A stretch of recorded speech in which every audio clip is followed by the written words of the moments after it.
Shutting down early? Outrage over the possibility that Metro might shut down at midnight. Students and Metro riders are upset and speaking out. A full report straight ahead. And what next for Egypt? Mubarak is gone and the military is in. Martial law has gone into effect and the Egyptian people return back to work. District Wire News starts right now.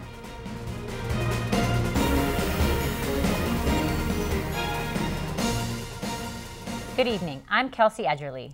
And I'm Stephanie Goldberg.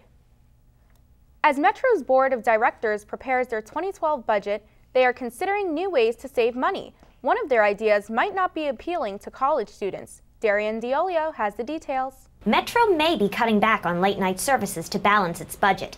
Officials are considering ending train service on Friday and Saturday nights at midnight instead of 3.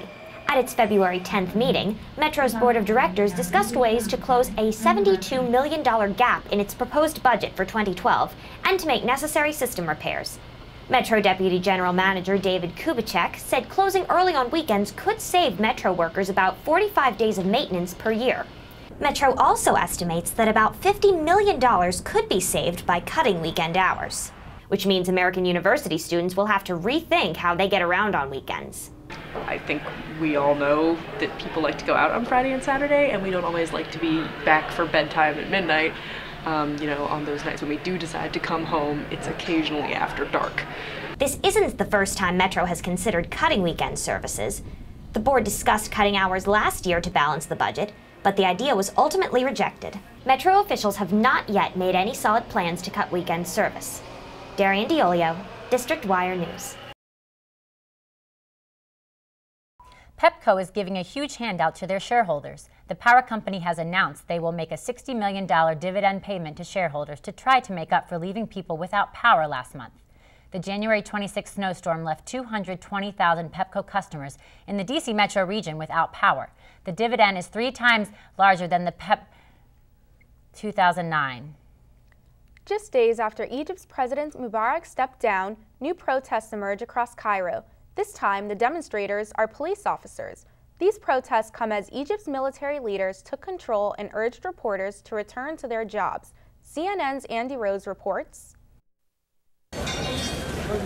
While thousands of tents are broken down in Cairo's Tahrir Square, Egyptians await the construction of their new government. 2 days after Hosni Mubarak stepped down, the military dissolved the nation's parliament and suspended its constitution. Demonstrators say now is the time to stop protesting and rebuild. The most important thing now, we have to clean our square, then we have to go back to our work and to do our jobs. A committee will propose changes to the Constitution, which will go to the voters. The military is calling the shots for the next 6 months until elections. Those in charge say their priority is maintaining stability. Our concern now as a Council of Ministers is security.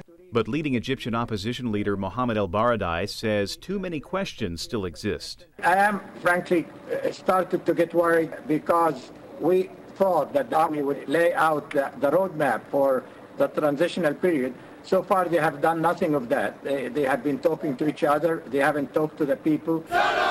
Another protest erupted in front of the nation's central bank Sunday, apparently leading to the bank chairman stepping down. Egyptian police officers also protested, saying they want several things, including better pay. I'm Andy Rose reporting. A soured relationship has resulted in 3 dead and 3 other wounded in Manassas. Jose Oswaldo Reyes Alfaro, a Salvadorian national who was in the country illegally, was armed with a .38 caliber revolver. He shot and killed his ex-girlfriend, her son, and Alfaro's friend. Alfaro was stopped by Prince William County Police while holding the machete, gun, cell phone, and other evidence. Police are looking for someone who shot and killed a family of 3 on their farm in Madison County, Virginia. Casey Hott has the latest from Charlottesville. This is my family. This is part of my family. Robert Anthony says he was attending a church meeting on Saturday morning when he got a phone call saying that some of his relatives had been killed. I really come not just as a family member, but just also to console these people. Dozens of friends and family members gathered at Sanford Farm in Madison County, where police are now investigating the death of 3 family members shot in their home. The Madison County Sheriff's Office, in cooperation with the Virginia State Police, has started an investigation, probably an extensive investigation.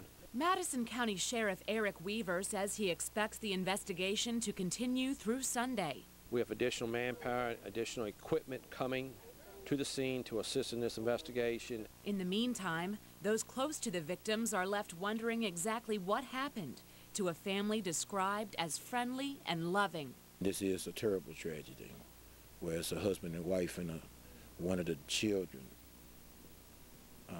has left us, and we don't have all of the pieces to the puzzle. Arizona Representative Gabrielle Giffords is regaining her ability to speak after being shot in the head at point-blank range last month. Giffords is mouthing song lyrics and beginning to speak in complete sentences. She lip-synced the words to Twinkle Twinkle Little Star and has been filmed mouthing the lyrics to Happy Birthday for her husband. She was even able to speak over the phone to her astronaut brother-in-law in space. Doctors say the fast pace of Giffords' recovery is a sign that she may be able to fully recover from the shooting. Young people are more likely to have a stroke, says a Center for Disease Control study. The study says that children between 5 and 14 stroke rates increased over 30%. The biggest increase in strokes was in men aged 15 to 34. The opposite pattern was seen in older people. Stroke rates declined about 13% for both men and women. Strokes still claim the most amount of lives. Doctors from the American Stroke Association say the numbers could mean that the epidemic of obesity is taking a toll on young Americans. Smarter is cutting through the clutter on Twitter. Smarter is the application for those who use Twitter as a news feed and not as a social networking tool. The application for Apple devices offers a break from the updates of what friends are doing or thinking. Instead, Smarter pulls out less important updates and keeps in links about news, business, and politics, and even provides a small preview of the link. Coming up after the break, a new federal budget from President Obama. Find out where the money's going and what's being cut. And will the budget make taxes go up or down? And those budget cuts might make a difference for students on financial aid. Some big changes coming for Pell Grants, a full report straight ahead.